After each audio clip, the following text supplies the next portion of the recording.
It's more than just a living, y'all. Hell, it's our way of life. We're the last of the cowboys, the giddy up gone boys.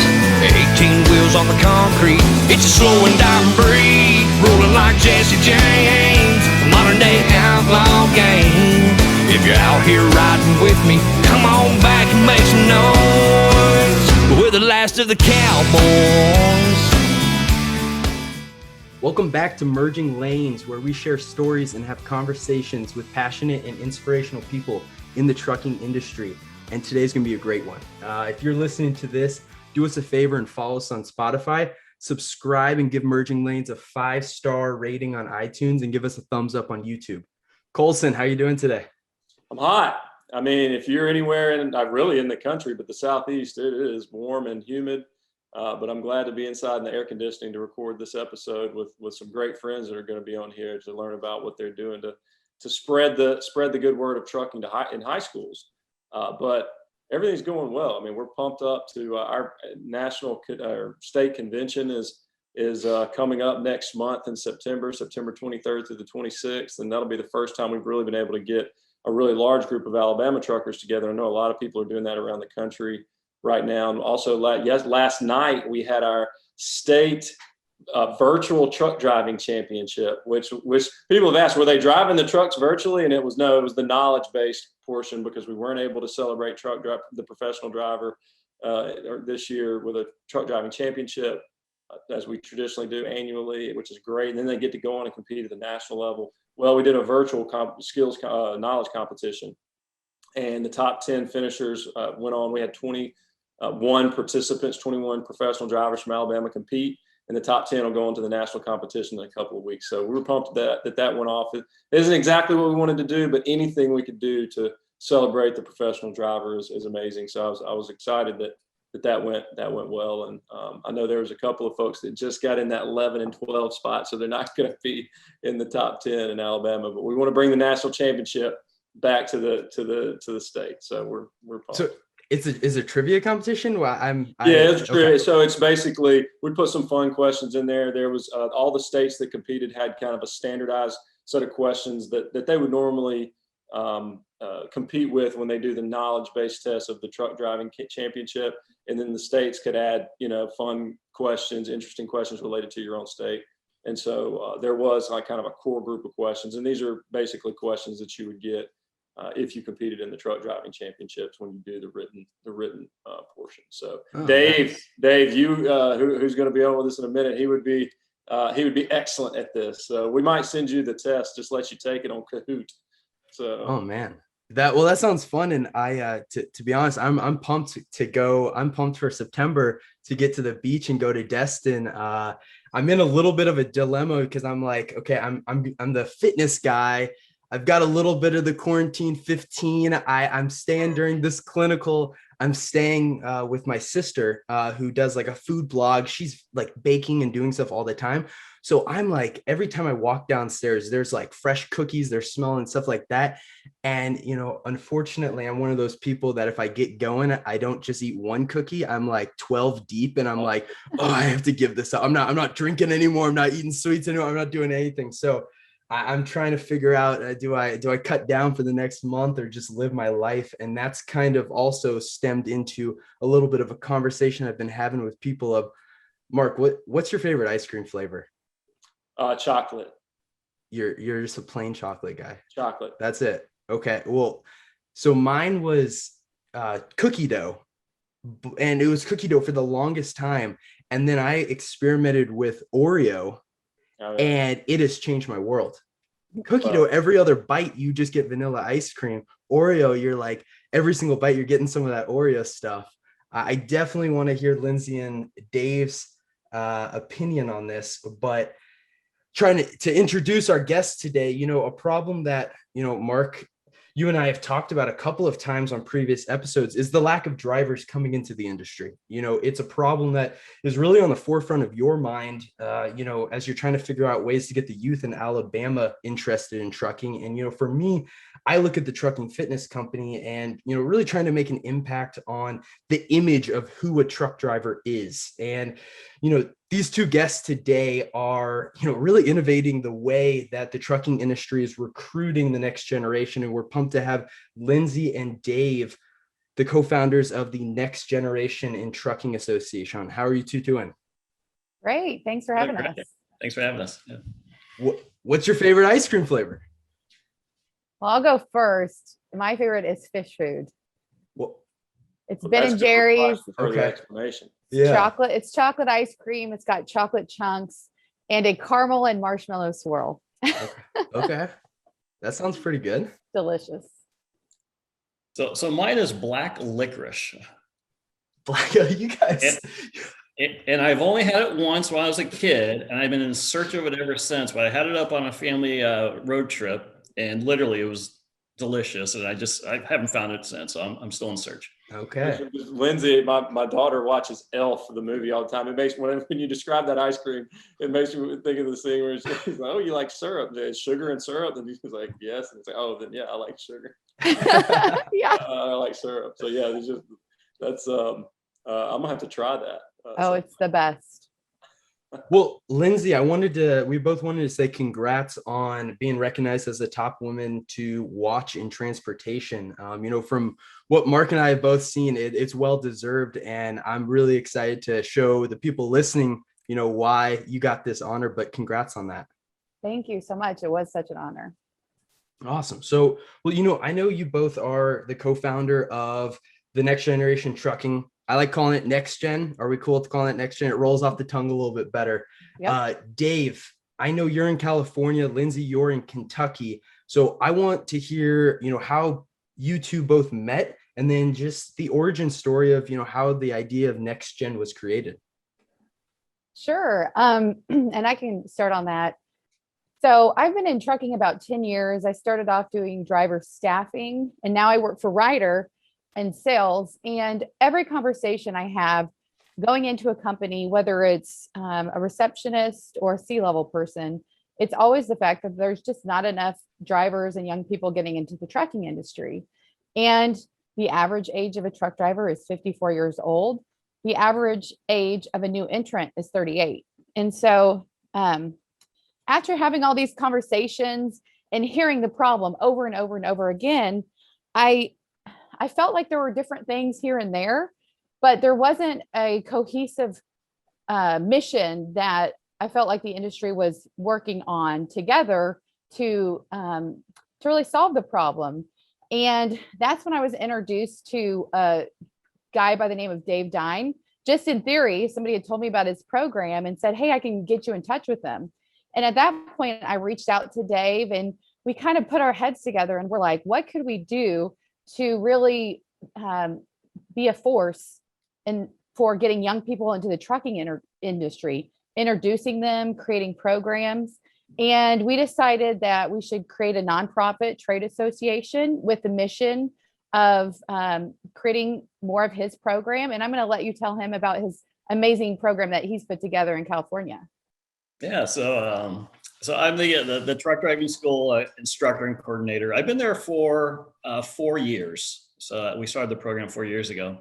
I originally started off as a truck driver in 1988. And I drove for a period of time and then decided to go back to school and needed money to go to college. So I drove a truck and paid my way through college driving a truck, and graduated with a business degree. And then I decided to go back into the industry and kind of work into a more of a management role. And I was working for a large carrier, and I was there about a year. And I tell people I was called into teaching. And so I decided to become an elementary school teacher. But I still drove on the weekends and drove part-time. And then in 2006, I started a nonprofit truck driving school ministry. And I worked with people coming out of prison. I would teach them how to drive a truck during the summers, since I had summers off, and help them with employment. And we did that for 10 summers. In 2016, the California Air Resource Board deemed all of our equipment non-compliant. And so we were forced to dissolve the nonprofit in 2016. But it was bittersweet because about 2 months later, I heard in my own district that we had a supply chain and logistics management program. And that was the first time I ever heard about this. And it was the vision of our superintendent, because we had a lot of distribution centers popping up in the Patterson area. He wanted to make sure our students were really prepared for the future. So he created a 10,000 square foot working warehouse. The students do all they handle all the school supplies for all the schools in the district. So they do the receiving, the repackaging, and the shipping out. And then they introduced a forklift certification program with 12 pieces of forklifting equipment. And so then I came in 4 years ago with the CDL program. That's awesome, man. So, okay, that was one thing. So within your current program, there's not just the CDL program. There is other programs that teach the high schoolers other aspects of supply chain. Yeah, they get off if they choose to. They don't have to take all the classes. They can just take the trucking or the forklift independently. But if they want, they can take them all. And what we decided to do when we decided to create this program is kind of work backwards. We went out to the industry first and we asked them, what are your needs? What are you looking for in somebody coming out of a high school trucking program? And one of the things they all had in common was, teaching them the skills was definitely at the top of the list. But more than that, they needed somebody that had those soft skills. And so we do incorporate leadership qualities, public speaking, teamwork, problem solving skills. We have a curriculum set up just for that. And then we created a curriculum that's really aligned to the digital generation. We have 2 driving simulators that come from a company called Advanced Training Systems.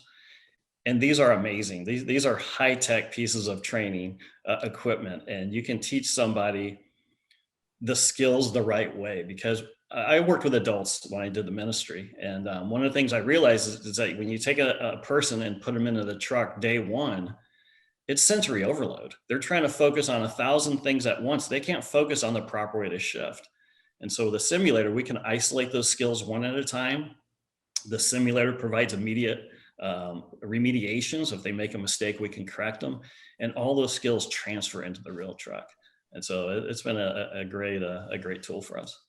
Gotcha. And now, so with the nonprofit, the idea is you have all of this knowledge. You said 4 years now of teaching that CDL school. And now your goal is to create the curriculum and go and start charter schools, or whatever wording you use, schools around the country to help high schools. Hey, here's a CDL course in a box. Get it started in your district, correct?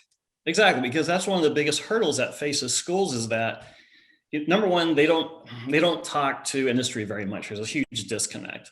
So even if the industry came to a school and said, hey, we'd really like to have you support a trucking program, the school would be like, we don't know how to do that. So we can kind of come in, not only bridge that gap, but to come in and actually set them up with a turnkey curriculum and show them step by step on how to run a successful program. So that's what makes this so easy for a school to adopt this. Gotcha. And, one of the questions when I was preparing for this, that I was thinking about was why high schoolers? But now kind of taking a step back and kind of hearing your story, it kind of you fell into the high school. You just fell into how this course was getting started. And, you saw how well it went. And that was the spark that started Next Gen. And, kind of looking at the trucking industry and driving a truck, everyone knows that 21 years old is the minimum to drive across state borders. And, if you're 18, you can drive interstate trips. Now, with the focus on high schoolers and getting them into the industry, what's the path that you guys suggest to for those 3 years, if they're dead set on driving? Because I know you mentioned the other aspects of the supply chain, but what's your guys' suggestions for those students after high school before they can drive a truck with no restrictions? Mm-hmm. Well, what we do in Patterson, we have some great relationships with our industry partners, and we do have some of our companies that will hire them at 18 driving a truck. So those students, if they're ready for it, yeah, there's opportunities out there. And we're kind of blessed in California because we have so much real estate, right? We're a huge state. If you're domiciled in the state that you get your license. So if you get your license in New Hampshire, well, what are you going to drive 30 miles on his state line? And so you're restricted. So it's not a fair playing field. So that brings into the Drive Safe Act, which would allow a fair playing field. And really it's a graduated program that really makes sure that the students have those skills before they move up to the next level. Lindsey, I would ask you a question. And I mean, Next Gen Trucking Association, getting it off the ground at a perfect time. I mean, when the economy is roaring back, at least in transportation and logistics, and we all feel it, those of us in the trucking industry. And I like to say people in our business are sprinting a marathon with no end in sight, it seems like. But and Dave, some of the conversations we've had, we've identified some already opportunities to partner with Alabama Trucking and Next Gen about how to put those resources in the hands of people in workforce development in high school, K through 12, even the community college level, and try to keep everyone working in that direction. But Lindsey, I mean, our big challenge from an industry standpoint is at some point in time, all of us talking about all this and putting the programs out there, that's good and that's great and that's necessary. But the key to it will be to convince and encourage and make it easy for CEOs from C-suite on down to the hiring manager or the HR professional, whoever's over that function in that company, in that community, to take a leadership role and get involved, because we can't do it for them, right? They've got to take that initiative to partner with their community college, to partner with that superintendent or principal or program at that school, like what Dave runs in California. And so what are you hearing from the industry leaders that are boots on the ground in that community? What can they do? How can they take action to really move the needle on these issues? Well, one thing that we have created is a survey that we're getting out to across the country. And we want to locate those companies that can hire a person that's 18 years of age as a truck driver. And so we ask that you go to our website, www.nextgentrucking.org. And under the industry section, there's a place where you can take the survey. It's about 10 questions long. It'll take less than a minute. But we really are trying to gather a network of companies that can hire somebody at 18 and put them through a career path. They might start at Class C or they might start at Class B and work their way up till they're 21. But a lot of companies can figure out ways to make it work, to get young people to work with them. And so that's one of the things that we're doing. Another thing that we've established is a state action committee, and we're working that through the associations. And those action committees are our first one, our pilot one was in Indiana with the Indiana Motor Truck Association, and they're future leaders. And so we have partnered with them, and it's so exciting because they're right there. And education is state by state basis, it's district by district. And so you have to really be in your community and trying to talk to superintendents, to educators, to administrators. But a lot of them have a lot of things in place that they know the right things to ask to get a program started. The thing that they don't necessarily know is that there is a driver shortage. There is a diesel technician shortage. So we're, as the industry, going in and talking to them and saying, hey, this is something that we could really use in this area. Is, we have all these companies and they need CDL drivers. Is there a way that you could create a program, or can we start talking about creating a program? Because it might take a little while. But we had our first meeting this week with a school in Indiana, and they are on board. They're excited. They've already have a diesel tech program there, and a heavy equipment operating program. So it makes sense for them to be able to offer a CDL. And so we hope within the next year to be offering a CDL program for their school. And it's 11 high schools that feed into one career center.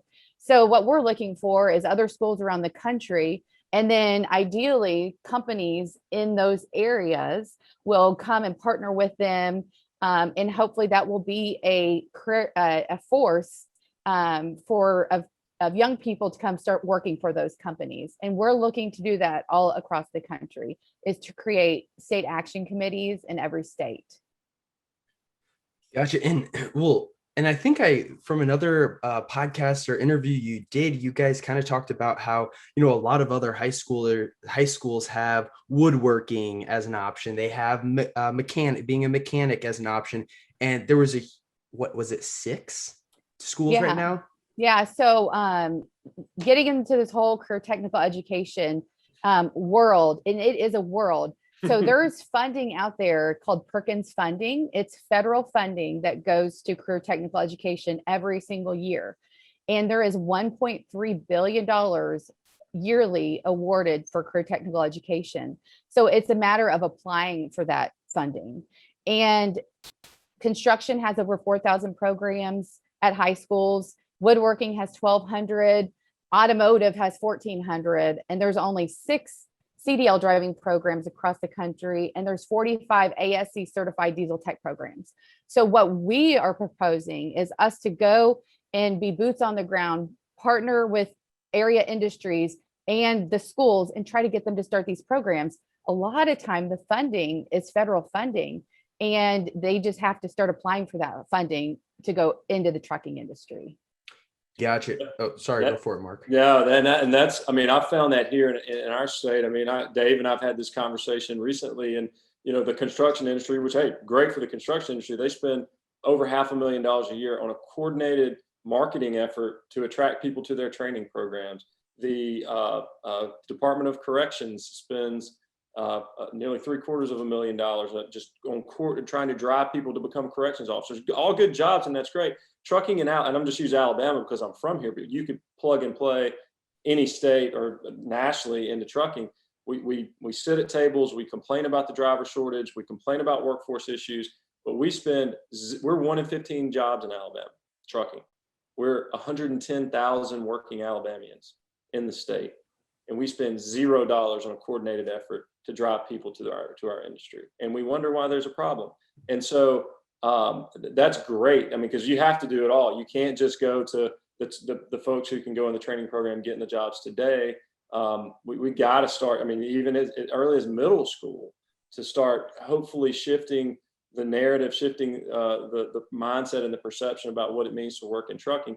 And I see Next Gen's ability to do that. And it takes a team effort. So I really do appreciate what you're doing there. Can you talk a little bit about that perception shift as you've gone into high schools and you've seen what students, how they currently perceive trucking, and then hopefully how, through education, through exposure to the industry, that's actually making a difference? Because, I know right now we have an initiative in Alabama. Dave and I have talked about how we can partner to help promote that as well. To get more people into the business. But we would love for trucking to be a top choice of a career path. But I mean, even to have a reasonable expectation to just be in the top 10. Right now, we kind of just get whoever doesn't fall into any other job category, and they're kind of the second, third, fourth pick. So talk a little bit about that perception shift from high school students and how you've already seen a difference, or what it will take to shift that perception. I'm going to let Dave answer this question, but when you just said that, just something popped into my mind, and I have a bookcase, and this is on there, and I haven't brought it to the forefront yet, but my kid this past year, who was in 3rd grade, got career bingo. Okay. And I said, oh, this is great. My kid brought home career bingo. And I'm looking at all of the different careers on here: fisherman, chef, doctor, firefighter, farmer, detective, police officer, coach, oil worker, nurse. There's no truck driver on here. And it broke my heart. I'm like, why is there no trucking career on this bingo? With how many spaces are there? There's 20 spaces, and there's no trucking. There's no diesel technician on here. And so what we have to do is start really exposing kids at a young age that trucking is a great career field. And there's lots of opportunities within the trucking industry and supply chain. And we're not doing it yet. And that's what we're here for. And I'll let Dave talk about him and the high schools. Yeah. So when I first went to the high school, I taught a class called Career Choices, and this was freshmen. And not one student in the classes that I taught even considered trucking as something that was even on their radar. Many of them had a very negative images of what trucking is based on, what they see in the news and just unprofessionalism. And so it really kind of struck me as like, we definitely need to do a better job as far as getting in and educating them as far as what are the opportunities and what is this career. So I had a chance to do a career fair at a middle school last year. And they actually had me signed up underneath the title logistics. Well, guess how many 7th and 8th graders wanted to hear some guy talk about logistics? I had 0 students sign up. So they forced, when I do mean they forced 90 students to come listen to me. So I had 3 sessions, 30 students per session. And so I came in and did my presentation. It was fun. It was interactive, gave a lot of great information. And I thought it went pretty well. But 2 weeks later, I received these thank you cards in the mail. And I started reading these thank you cards from the students. And I could definitely tell that some were forced written. It was the generic thank you because my teachers tell me I have to do this, right? But then I started noticing some other cards, and I made 2 piles. And what I noticed is that 47% of the students actually made a comment that said either A, because of your presentation, I'm going to take your truck driving class when I get to high school, or B, I'm definitely going to consider trucking as a career choice in the future. That's amazing when you think about it, all because I gave them a little bit of information. And I think people can make great decisions if they have the right information. And so at the high school now, I don't need to do a lot of marketing trying to sell my program, because my students, they sell the program for me. First year we had 7 students that were kind of placed in my class by counselors. And now we max out each year with students. And it's because they understand more about what are the opportunities that trucking has to offer. Well, and I think you kind of hit the nail on the head there. And something that I would love to hear your perspective on is like, where do you see the shift of educating, kids as they're growing up and learning about different careers versus making, a fundamental change of some of the identity of a truck driver and who a truck driver is to our culture? And, I think that there's probably some gray area and there's some middle ground where you're hitting both at the same time, but I'd love to hear your thoughts on it. Yeah, Ellen Voigt, the president of the Women in Trucking Association, I heard her speak at a conference, and she said that 82% of the people go into trucking based on a prior personal connection to somebody already in the industry. If we don't be intentional and consistent by creating these relationships, because they're not going to happen on their own, no one's going to start making those connections. So I think we do need to get into those elementary schools and show them, hey, this is what a professional driver looks like. And get into the middle schools and start planting those seeds at a much younger age. I completely agree. And kind of taking it back to, next gen going to high school, right? I'm a superintendent. I'm sure like hearing about what your program offers, there's a little bit of a spectrum of what the easy start to a CDL course is versus getting, simulators and all the, getting your own truck and all that. Where does your curriculum stand on that? And is there some wiggle room, or talk me through that? Yeah, we provide an outline, and we feel that what we have is very consistent. It's in the student's best interest. It's going to meet their needs. It's going to make them where they're engaged in the learning. So yeah, we do stand behind that. It doesn't mean that a school can't come in and say, hey, we're going to tweak it. Yeah, you're going to do that with any curriculum. I've been in education for 22 years. I don't care what kind of box program they have you teach, there's always room to modify. And so we do have that flexibility built in, but we are very proud with the relationships that we built with our curriculum vendors. Many are going to offer either the curriculum at a discount or for free for member schools, which is fantastic. I'm so excited to partner with you this year, Mark, and really kind of focus in on that health and nutrition component, because it's just not talked about enough, and it's not where students are engaged in it. It is part of our ELDT standards. So yeah, we do discuss it, but we want something that is practical, something that they can start practicing, because yeah, this is a tough career. And if you're not making the conscious effort to take care of your body, this industry can kind of wear on you a little bit. I've seen it happen with some of my good friends. And so, yeah, but if you have the right information, you can make better choices as far as how do you live healthy on the road.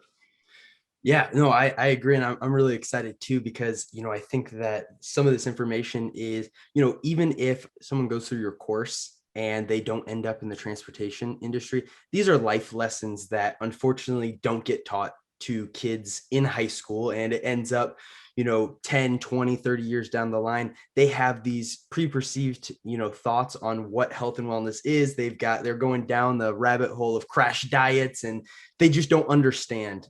So I'm really excited, and I'm building the course out to where it's very practical to trucking, but if you don't end up in trucking, or you end up on another aspect of supply chain, I want these kids to remember, hey, okay, I took this, and here's a lesson I can learn, and I can apply it there.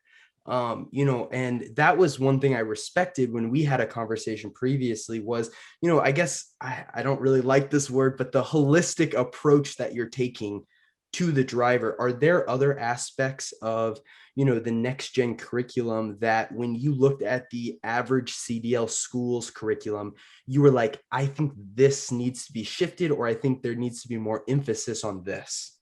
Oh, definitely. One of the things I want them to do is be connected to the industry. So we start off every day looking at what we call industry updates. What are the hot topics for that day? What are the news stories, right? And we look at 4 or 5, and it could be new technology. It could just be maybe an accident. How did that driver handle that situation? So we kind of give them, I want them to have a pulse on the industry, right? Because where the industry is going, you want to be a part of that. And if it's heading in a different direction, well, then maybe that's the direction you need to go. And so we definitely, we started off the day with that. We incorporated a curriculum. It's called Work Elite. And this teaches students the proper way to perform industry specific body movements to reduce workplace injuries. It ties right into our health and nutrition curriculum. So, and these are things no one ever taught me, like the proper way to open the hood, pull the fifth wheel handle. Well, I've been doing it wrong my entire life. And so now we want to make sure they have long, healthy careers. All of our students are also certified in Truckers Against Trafficking, which is what to look for and how to respond to human trafficking. I mean, we're the eyes and the ears of the road. We do see a lot. And we want to make sure our students know what to do if they're in that situation. But most of all, we build relationships with our industry partners. We build real connections with people. So it's either with industry partners coming in as guest speakers, or going out on field trips. We have a great relationship with our highway patrol, because we want them to see them from, what does their job entail and how do we work together? You don't see them, we don't want them to portray them as the enemy, like they're always out to get you. We want them to have a good working relationship. And so it's a very involved curriculum, and we're always fine tuning. Next year, we're going to introduce golf carts, and we're going to use golf carts with utility trailers to practice backing. Why? Because number one, it's the same concept and skill, but number two, it gets them excited about learning, right? Who doesn't want to jump on I'll jump on a golf. Yeah. And so it's another way of getting their attention while we're doing our lab sessions on the simulators. We can have students outside practicing. We're going to set up a mini skills course that they can practice on. And this is actually a personal question that I was just wondering. Now, I know that some high schools are block schedule, some are every single day. Do you have to, how long is the typical CDL class, and does it shift based off of the school's scheduling? No, we're a regular class. So we meet once a day for 1 hour a day. So 180 days, 180 hours. And then students are also required to do an additional 30 hours of outside the regular classroom hours. We call this our lab session. This is held after school. And 25 hours are in the simulator. And then 5 hours are actually with me one-on-one in the truck performing the air brake test. And so, they get some extra time in there. Nice. That sounds awesome. That sounds really cool. And, I think before we kind of end the show, unless Mark, you have another question that you wanted to ask. I just want to know how you win. Did your child win career bingo, Lindsey? And then I'm not sure what do you get when you win career bingo? Do you get like a tax credit or something? Yeah, I think he did win career bingo right there, and you can tell it's a boy. He just kind of scribbled it all out over there with a pencil. So I hope does that predict his future? I mean, is he now he's going to be a fireman? Maybe, I don't know. We'll see. Well, so maybe a truck driver. There you go. There Yeah. we go. If I'm in the trucking industry, or anywhere in the trucking industry, and I want to get involved here, how right now can someone help, if it's introducing you to a school district, or if it's just on the industry side getting involved? Yeah, so go to our website. We are a nonprofit trade association, so we hope the industry joins our association, and you can join as an individual, or if you have a company. You can email me at lindsey@nextgentrucking.org, and that's LINDSEY. But you can get on our website. We have a contact us form. We have a state action committee form you can fill out and send to me. And we need everything. We need the industry support. We need people to volunteer. We're setting up career days with different schools and trying to find those around the country. So, you might just go and teach a career class at your local school about the trucking industry and bring your trucks. There's so many opportunities and so many things that we're looking to do and looking to partner with the industry in your community and your schools. But it's really all about the student. We are just wanting to introduce young people to the great trucking industry. There are so many opportunities for somebody to become a diesel technician or a truck driver and do that their entire career, make a great living, or they can become an HR manager or a safety manager or a dispatcher, own their own fleet of trucks. I mean, there's so many supply chain opportunities. We've got to introduce these young people today. And that is what we're all about. We want to be boots on the ground, really making a difference and changing these kids' lives, because that's what it's all about. Dave, his program has literally changed kids' lives. And now they're making a great income being a truck driver, where before they were going down a different path. And so we are trying to find those kids that we can introduce to the trucking industry and hope that they have a long future with us. Yeah, and I think one of the reasons why these classes are so successful is because it's a non-traditional classroom, right? It's, we're not behind our desk for a very long period of time. We come in, we get the material, and then we're off doing something. It's very hands-on. And I think that really resonates well with the students. And, a lot of students I've seen throughout the years, they struggle in a traditional classroom.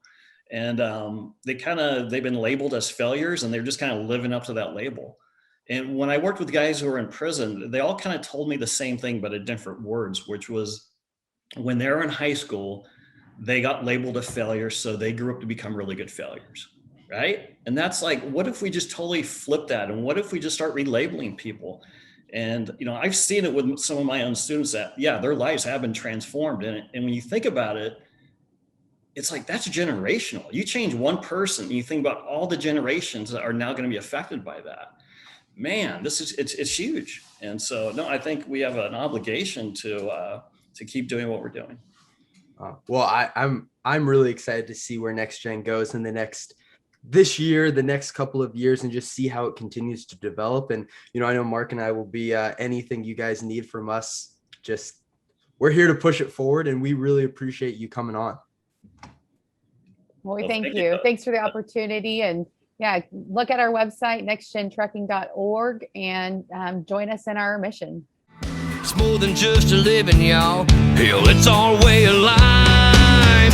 We're the last of the cowboys, the giddy up gone boys. 18 wheels on the concrete, it's a slow and dying breed. Rolling like Jesse James, a modern day outlaw game. If you're out here riding with me, come on back and make some noise. We're the last of the cowboys.